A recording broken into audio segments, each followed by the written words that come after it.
Assalamualaikum warahmatullahi wabarakatuh. Bismillahirrahmanirrahim. Alhamdulillahirabbil alamin. Wassalatu wassalamu ala sayyidina Muhammadin khatamil anbiya'i wal mursalin wa ala alihi wa sahbihi ajma'in. Rabbi shrah li sadri wa yassir li amri wahlul 'uqdatam min lisani yafqahu qawli wala haula wala quwwata illa billahil aliyil azim. Amma ba'du. Hadirin wal hadirat, Bapak-bapak, saudara-saudara, ibu sekalian yang berbahagia, dalam kesempatan ini saya akan baca satu hadis, dan ini hadisnya otentik, hadisnya sahih, diriwayatkan oleh Imam Bukhari dan Imam Muslim. Dan ini hadis insya Allah kita sudah hafal dan sering kita dengar. Junjungan kita Nabi besar Muhammad sallallahu alaihi wasallam bersabda, innamal a'malu binniyat. Sesungguhnya semua perbuatan-perbuatan baik binniyat itu harus dibarengi dengan niat. Bapak-bapak, saudara-saudara, ibu sekalian, redaksional hadis bilangnya al-a'mal. Amal itu jamak, berarti perbuatan-perbuatan. Tapi yang dimaksud al-a'mal di sini adalah perbuatan baik, bukan berarti perbuatan secara umum. Sebab kalau perbuatan secara umum bisa jadi perbuatan baik atau bisa jadi perbuatan buruk. Oleh karena itu mensifisikan, ya, menyesuaikan dan mengkhususkan, spesifik sekali ini. Jadi al-a'mal di sini diartikan khusus perbuatan baik, atau dalam bahasa agama disebut namanya ibadah. Jadi perbuatan baik apa saja itu harus dibarengi dengan niat. Sekali lagi yang menarik, kalau tulisannya biniat itu menggunakan jamak muannas salim. Artinya kalau saya mau baca pakai tajwid itu dipanjangkan biniat, ya, bukan biniat, akan tapi biniat. Nah, diartikan berarti perbuatan-perbuatan baik atau ibadah-ibadah itu harus dibarengi dengan niat-niat, maksud seperti itu. Baik, sekarang secara fikih, nanti kaitan juga dengan ilmu akhlak. Niat itu di dalam perbuatan baik dihukumi wajib. Makanya indal jumhur an-niyat wajibah. Jadi menurut mayoritas ulama, bahkan ajma'al muslimun, kesepakatan umat Islam termasuk kita, jadi berbuat baik itu harus dibarengi dengan niat.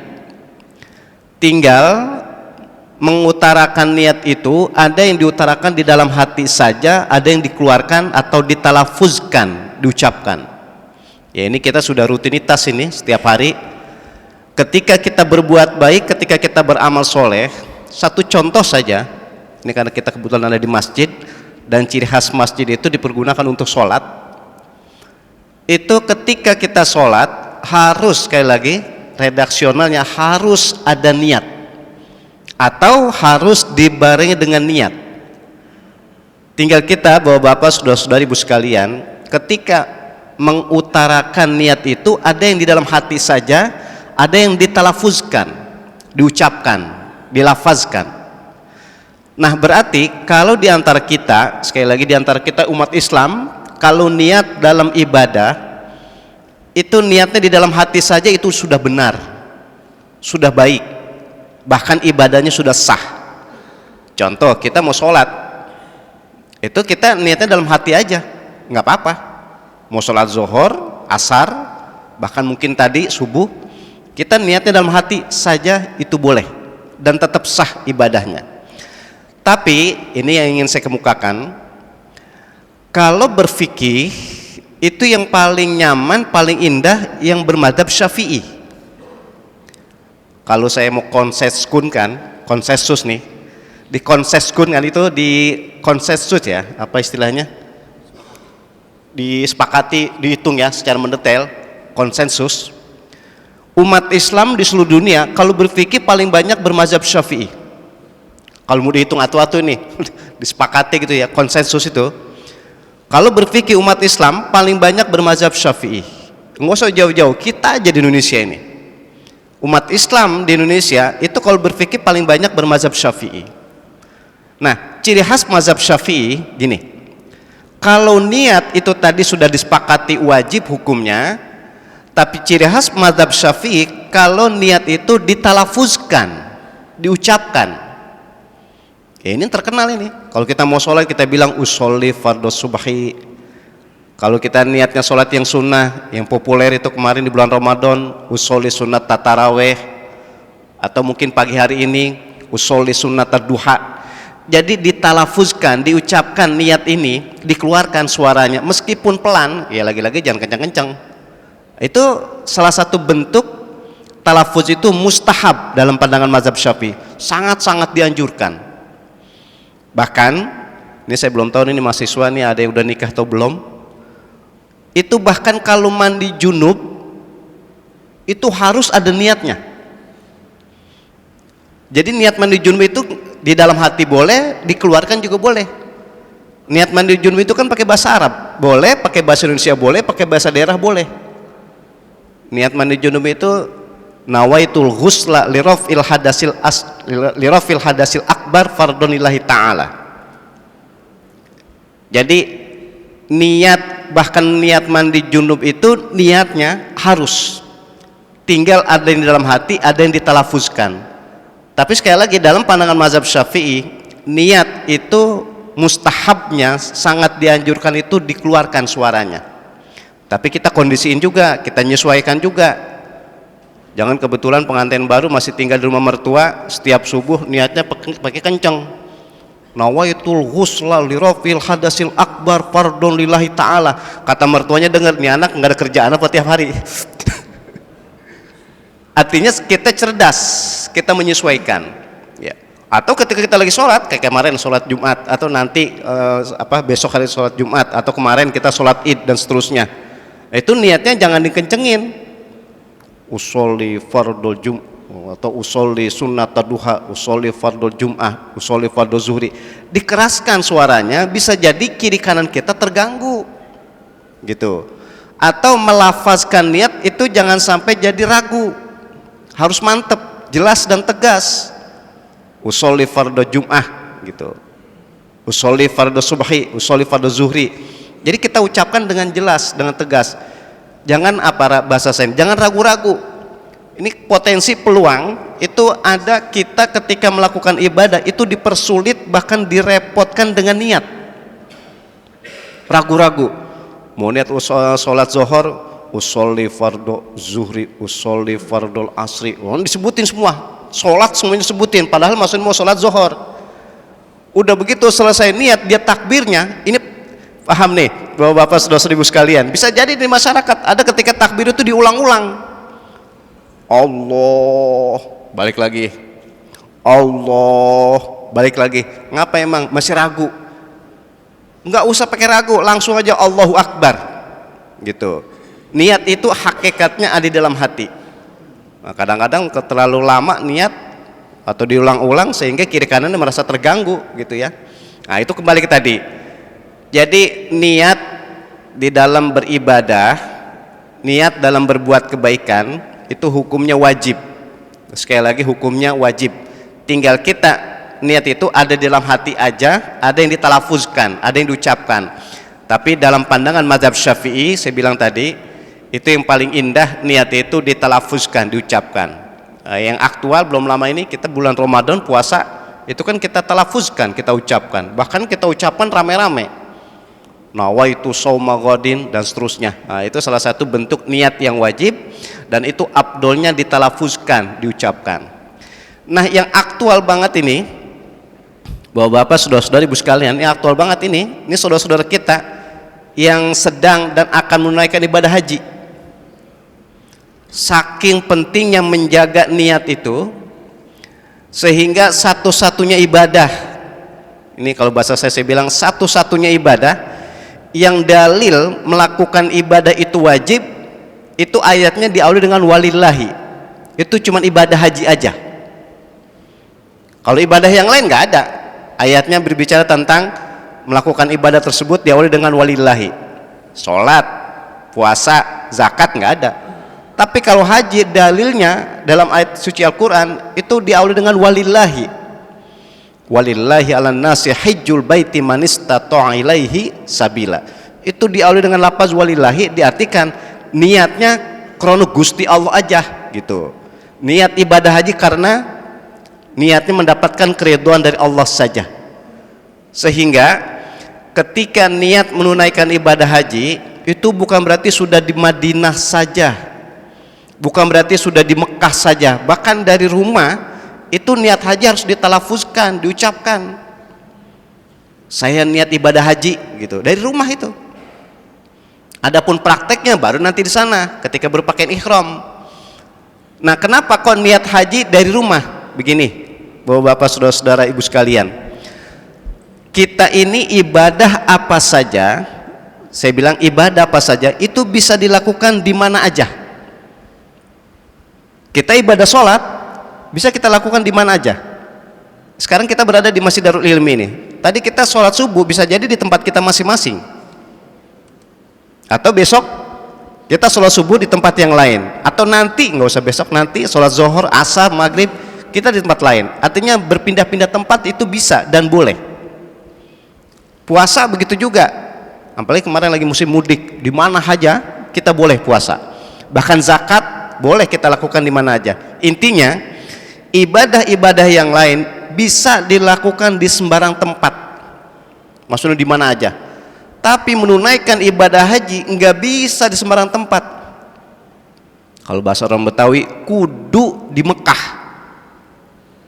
Nggak bisa melakukan ibadah haji di mana-mana. Kalau bisa melakukan ibadah haji di mana-mana, bisa jadi setiap daerah ada Ka'bah. Termasuk nih, masuknya Kebayoran Baru ini, Ustaz. Nanti di Kebayoran Baru ada Ka'bah, di Kebayoran Lama ada Ka'bah, di Prapanca dan sebagainya, Kuningan, sampai di Jawa Timur, terus Kalimantan, Sumatera. Akhirnya orang ibadah haji nggak ada yang kemana-mana kecuali di kampungnya masing-masing. Maka disitulah hebatnya, ketika orang mau melakukan ibadah haji nyebutnya pergi haji. Beda kalau orang mau sholat, mau kemana? Mau sholat, mau kemana? Mau puasa dan sebagainya. Tapi kalau ibadah haji nyebutnya pergi. Bahkan mungkin bapak-bapak, saudara-saudara, ibu sekalian, kita pernah dengar, kita tahu, mungkin orang-orang tua kita atau sanak famili kita itu dulu tahun 75-an, ya artinya sebelum tahun 75, karena pertama kali jamaah haji Indonesia melakukan ibadah haji pakai pesawat kan tahun 75. Berarti sebelumnya, ini sejarahnya ya, kita nggak ada yang ngalamin ini. Sejarahnya dulu kalau orang mau pergi haji nyebutnya bukan pergi haji. Sebelum tahun 75 masih naik kapal, nyebutnya apa? Belayar, bukan berlayar. Disingkat belayar. Mau kemana? Mau belayar. Yang dimaksud belayar itu adalah ibadah haji. Kenapa? Sebab waktu itu belum naik pesawat. Itu salah satu memahami bahwa satu-satunya ibadah yang enggak bisa dilakukan di sembarang tempat itu ibadah haji. Makanya tadi korelasinya, nyambungnya itu pelaksanaan ibadah apa saja secara spesifik, secara khusus itu ibadah haji, itu harus ada niatnya. Dan niat ibadah sekali lagi dalam pandangan mazhab Syafi'i harus ditalafuzkan.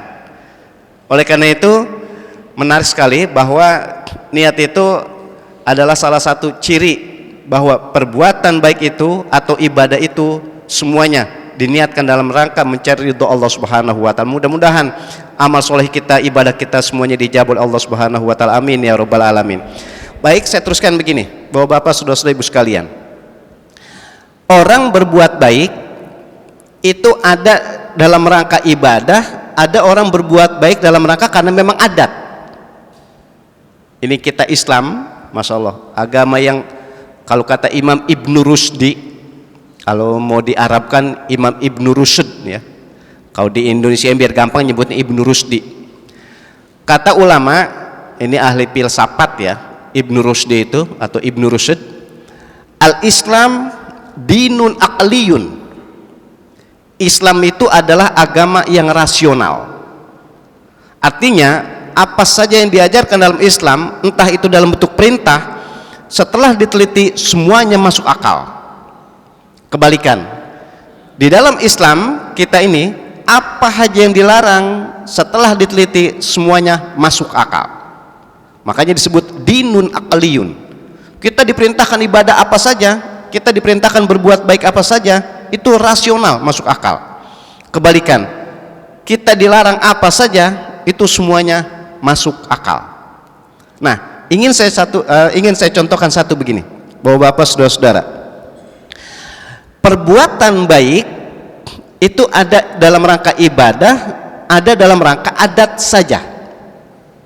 Contoh, nalurinya kita manusia, suatu saat kita akan makan, suatu saat kita akan minum. Ini nih rasionya, logika. Hukum alamnya, kausalitasnya, jadi wong Jawa sekabehane menungso itu butuh makan, butuh minum. Nah, ketika kita makan, ketika kita minum, itu aslinya itu adat. Itu biasa. Kenapa? Untuk memfitkan, menyesuaikan biar fisik kita bagus lagi. Tapi ketika kita mau makan, ketika kita mau minum, diniatkan dalam rangka ibadah, itu jadi ibadah. Sekali lagi, makan itu kan kausalitas hukum alam, sunatullah. Tapi kalau kita niatkan ketika mau makan, ketika kita mau minum, diniatkan dalam rangka ibadah, itu statusnya jadi ibadah. Makanya junjungan kita Nabi besar Muhammad sallallahu alaihi wasallam mengajarkan dan menganjurkan kepada kita, setiap mau makan, setiap mau minum, kita ucapkan dulu lafaz Bismillahirrahmanirrahim. Yang asalnya makan, yang asalnya minum itu adat aja, tapi kita awali dengan baca Bismillahirrahmanirrahim atau minimal Bismillah, maka ketika kita makan, ketika kita minum, itu jadi nilai ibadah. Hebat dan sangat hebat. Berarti perbuatan baik yang statusnya adat berubah jadi ibadah. Sehingga yang kita makan, yang kita minum itu sudah menjadi status ibadah yang kita lakukan. Sama ini, Bapak-bapak, saudara-saudara, ibu sekalian, ketika kita belajar, ketika kita menuntut ilmu, ketika kita belajar, ketika kita menuntut ilmu, yang asalnya menuntut ilmu itu sudah menjadi kebiasaan. Entah itu ilmu apa saja, orang belajar itu biasa, di mana saja dan siapapun gurunya itu udah biasa. Tapi ketika kita belajar, kita niatkan mencari ridho dari Allah Subhanahu wa Ta'ala, maka yang asalnya belajar itu, sekali lagi, dimanapun dan siapapun gurunya, yang asalnya belajar itu adalah adat, kebiasaan, berubah jadi ibadah. Makanya kita dididik di dalam Islam, ketika mau melakukan perbuatan baik apa saja, termasuk ketika kita mau nulis aja, ketika kita mau ngomong aja, ketika kita mau praktek apa saja kegiatan di dalam belajar mengajar, itu dinilai ibadah. Sehingga sekali lagi menarik, di dalam Islam apa saja yang diperintahkan itu rasional, dan apa saja yang dilarang itu juga rasional. Makanya tadi ingin saya contohkan bahwa Bapak, saudara-saudara, ibu sekalian, perbuatan baik apa saja yang statusnya adat berubah menjadi ibadah. Sekarang dibalik, apa saja yang dilarang itu ternyata rasional, masuk akal. Saya contohkan sekali lagi satu. Kita hukumnya wajib menjaga fisik. Tapi kalau ada orang yang merusak fisiknya, ini sering saya kemukakan beberapa tempat ini, ada orang yang merusak fisiknya melalui makanan, melalui minuman, kalau mungkin zaman sekarang nyebutnya narkoba lah biar gampang. Itu berarti merusak fisik, itu berarti merusak dirinya sendiri.